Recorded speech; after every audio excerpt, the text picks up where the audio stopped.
आप विश्वास करो ना करो, आपकी जिंदगी में चमत्कार हो ना हो, परमेश्वर को वो था, वो है और वो ही रहेगा।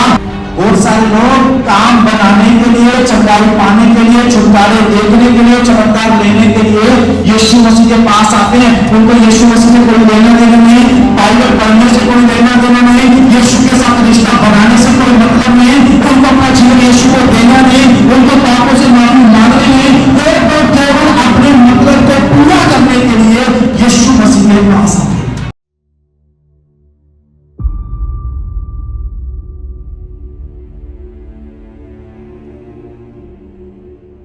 हमारा परमेश्वर सचमुच में महान है, वो सर्वशक्तिमान है, वो राजाओं का राजा है, वो प्रभुओं का प्रभु। परमेश्वर अद्भुत कामों को करने वाला, हमारी प्रार्थनाओं को सुनने वाला और उनका जवाब देने वाला परमेश्वर। हम जब यीशु मसीह के साथ अपने जीवन को जीते हैं, हम जब यीशु मसीह के पीछे चलते हैं, हम जब प्रभु के भवन में आते हैं, हमारे मन में हम क्या एक्सपेक्टेशंस रखते हैं, हम क्या प्रभु से चाहते हैं कि प्रभु हमारे जीवन में करे।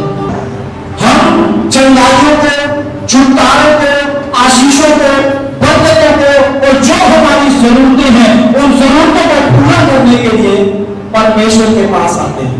लेकिन परमेश्वर इन सब से बढ़कर हम सबको अनंत जीवन भी देना चाहता है। परमेश्वर का वचन कहता है पहले उसके राज्य और उसकी धार्मिकता की खोज करो तो बाकी सब वस्तुएं भी तुम्हें मिल जाएंगी। इसका मतलब यह है कि जब आप परमेश्वर की खोज करोगे, उसके राज्य की खोज करोगे, अनंत जीवन की खोज में रहोगे तो सब कुछ जो आपको चाहिए परमेश्वर दे देगा। हमें खोज चीजों की नहीं करनी है, पैसे की नहीं करनी है, नौकरी की नहीं करनी है, बिजनेस की नहीं करनी है, हमें खोज हमारे परमेश्वर की करनी है।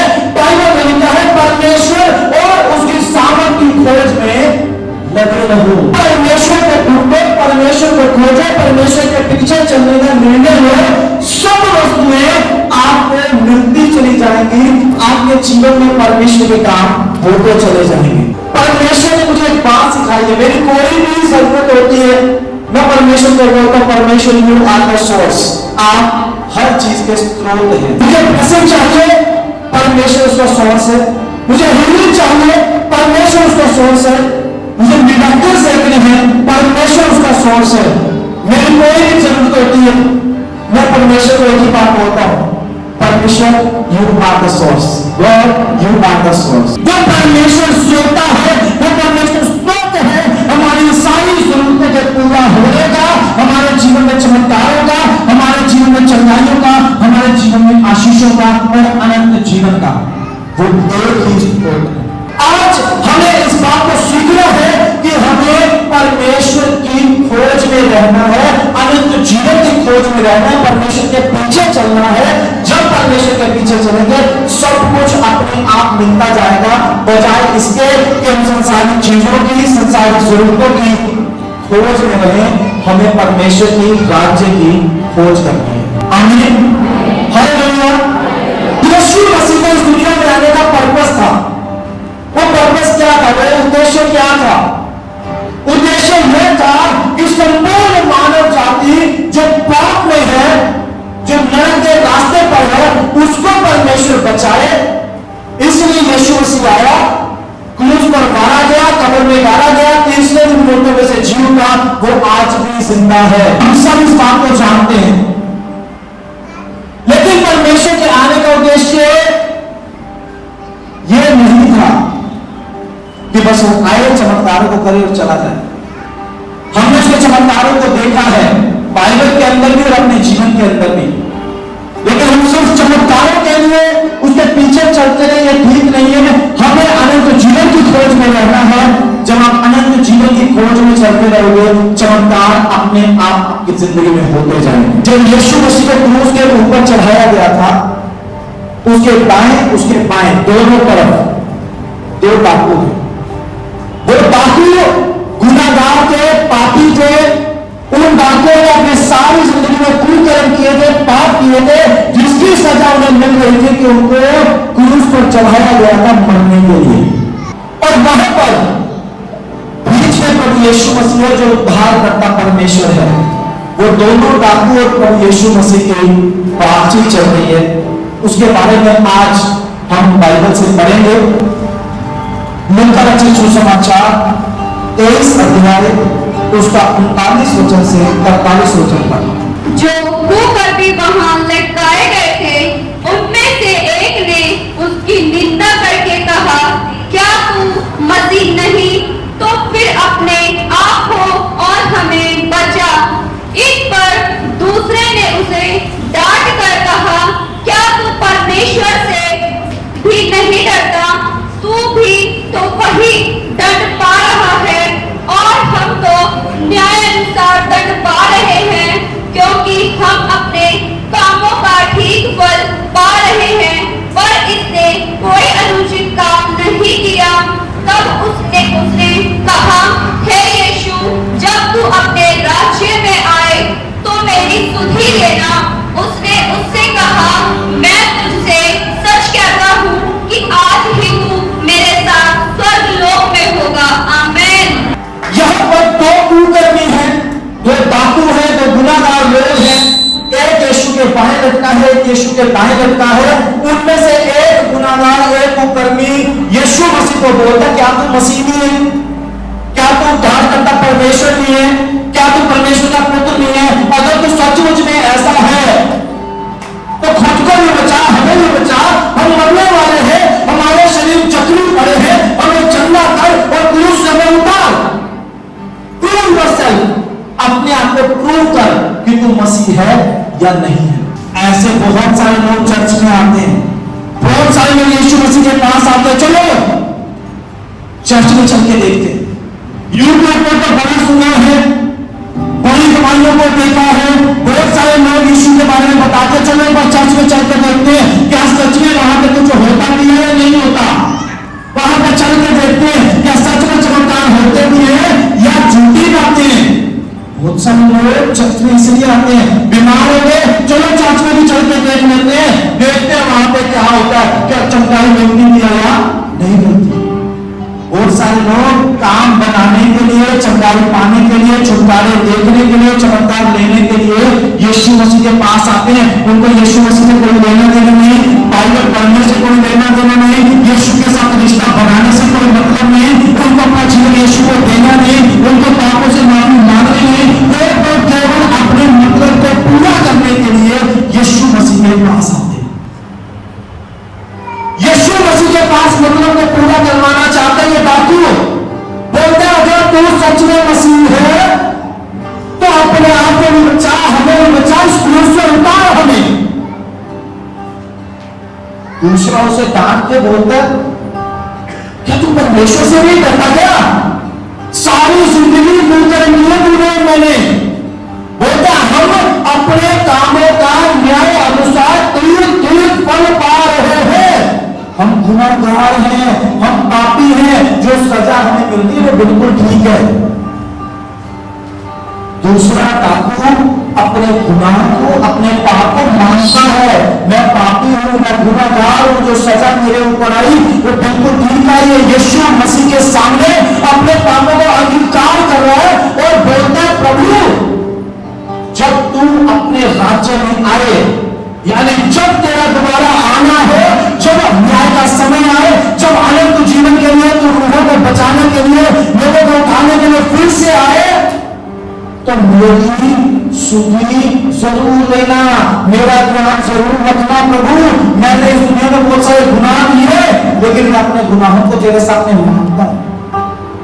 जब तू अपने राज्य में आए तो मेरी सुधि जरूर लेना, मेरा ध्यान जरूर रखना। यीशु मसीह उसको बोलता है, आज ही तू मेरे साथ स्वर्गलोक में होगा। जो दो डाकू हैं, ये दुनिया के दो तरह के लोगों को दिखाते हैं। पहला डाकू जो यीशु मसीह को चेक कर रहा है, उसकी सामर्थ्य देखना चाहता है, लेकिन उस पर विश्वास नहीं करता। वो बोलता है, तुझे प्रूव करना पड़ेगा कि तू परमेश्वर है। एक बात मैं आपको बोलना चाहता हूं, बहुत सारे लोग इधर आते हैं, चर्च में आते, कहीं भी चर्च में जाते हुए बोलते हैं, अगर चमत्कार परमेश्वर है। अगर हमारी जिंदगी में कोई काम होगा तभी तो हमें पता चलेगा कि यीशु मसीह परमेश्वर है। आप मानो या ना मानो, परमेश्वर तो वही है जिसने इस दुनिया को बनाया है। आपके मानने या ना मानने से कोई फर्क नहीं पड़ता। अगर इस देश के ऊपर प्रधानमंत्री नरेंद्र मोदी जी को बनाया है, बहुत सारे लोग उनके विरोध में भी हैं, कोई माने या ना माने प्रधानमंत्री तो वही है। तो इस दुनिया को बनाने वाला परमेश्वर तो यीशु है, आप मानो चाहे ना मानो।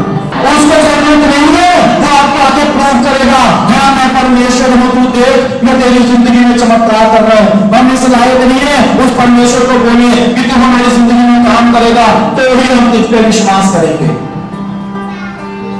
आप विश्वास करो ना करो, आपकी जिंदगी में चमत्कार हो ना हो, परमेश्वर को वो था, वो है और वो ही रहेगा। और बाइबल बोलते स्वर्ग के नीचे मनुष्य के बीच में कोई दूसरा नाम नहीं दिया गया जिसके द्वारा हम उद्धार पा सके। वो इकलौता उद्धार देने वाला परमेश्वर है, वो आनंद जीवन देने वाला परमेश्वर है, वो इनको जिंदा करने वाला परमेश्वर है, वो हमारे को बढ़ाने वाला परमेश्वर है, वो इस पृथ्वी को बनाने वाला परमेश्वर है, वो सूरज चांद और सितारों को रचने वाला परमेश्वर है। बाइबल के पहले दूसरे अध्याय को उठाकर देखो परमेश्वर इस दुनिया को कैसे बनाया है, वो भी सृष्टि करता परमेश्वर है।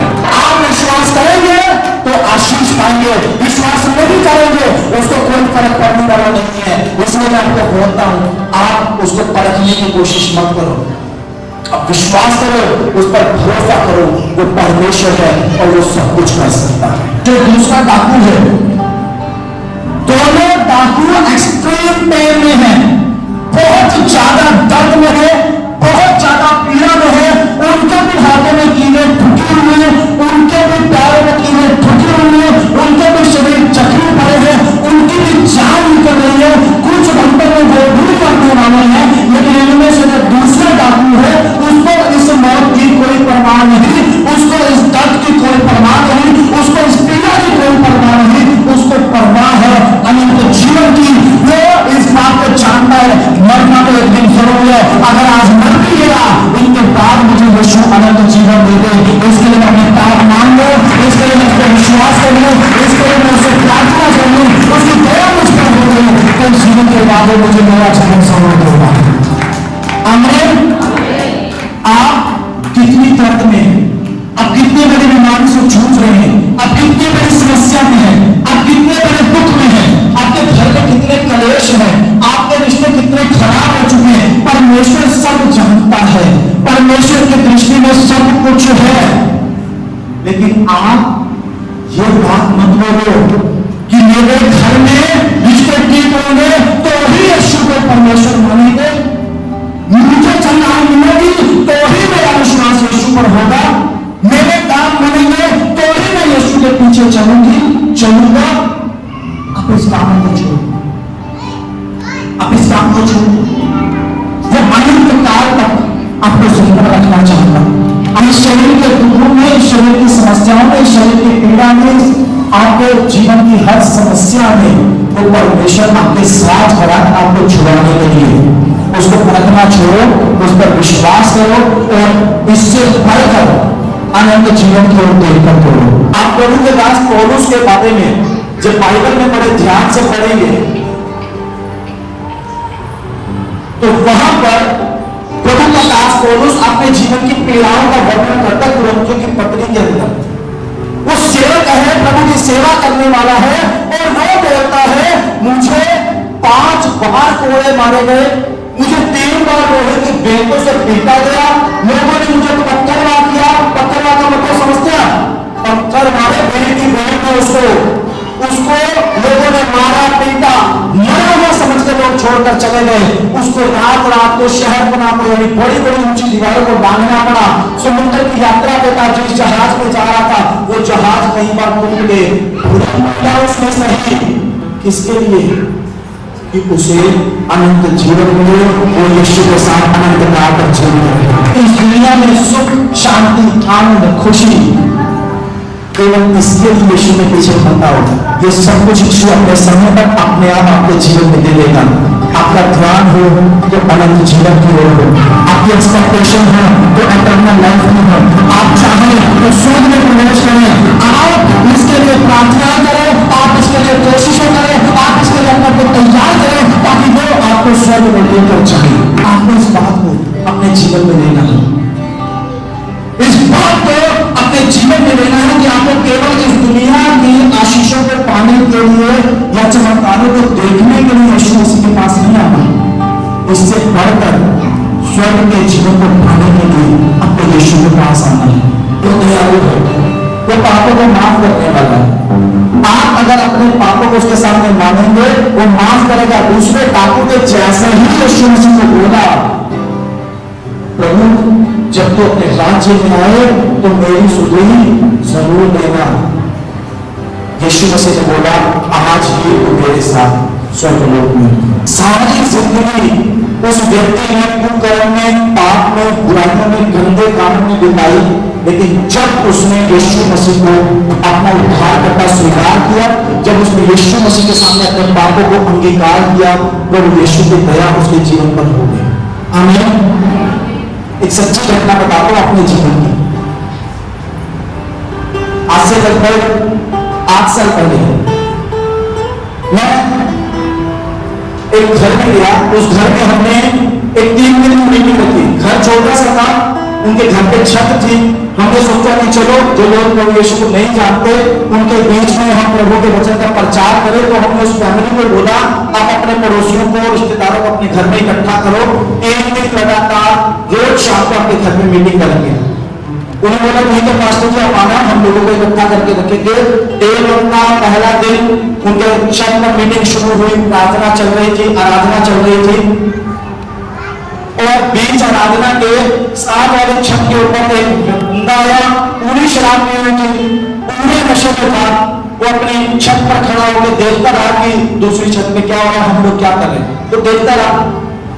जब पूरी मीटिंग खत्म हो गई, उस शराबी ने मुझे बोला, पास्टर जी आप ना नीचे मेरे घर पे आओ, मुझे आपसे प्रार्थना करवानी है। मेरे साथ एक और प्रभु के दास थे, मैंने उनको बोला वो बंदा नशे की हालत में, उसके घर पे जाना ठीक नहीं है, हम उसके घर में जाते, छोड़ो। हम वापिस आए।